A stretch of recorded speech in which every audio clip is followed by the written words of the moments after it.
Ideology plays a very important role.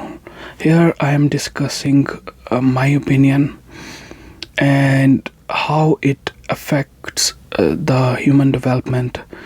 Initially, I realized that I'm just taking a case of my past, how I understood ideology and how it affected me, and what happened as a result of pursuing an ideology and how it affected the social relations. So let's just start, from the scratch, and we will build upon the further argument.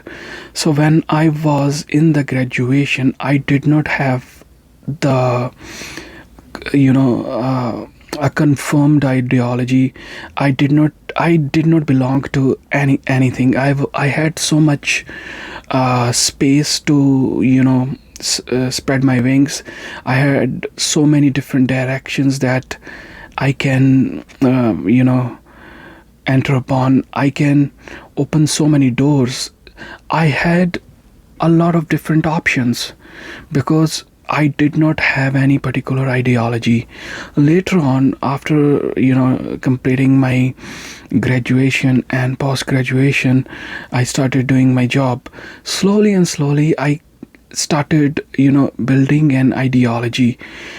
Initially, I did not know what it was, but after spending some years on that, uh, you know something like some social customs, some normal patterns of our life, some patterns of our social life started bothering me. Some of them I really liked, so that started affecting me rather directly. So I noticed like what I was following, and gradually when I found out what my ideology was, where do I lean, mostly like I adore both good and bad, but I basically found out where do I belong, what is my preference in terms of making a choice. I realized that because of that confirmation of my ideology, I have started noticing that some of my relations were impacted by that. I gradually started distancing myself with people who did not align with that ideology, starting from my friend circle, then social circle, and then even strangers, like people we meet not that frequently, like when we commute or when we meet in a store. If they don't fall into my ideology, I was not interested in building or encouraging any relationship with them. So I kind of put a full stop there and then moved forward. Sometimes I notice that even though they are good people, even though they don't have any bad quality, but because their ideology is different.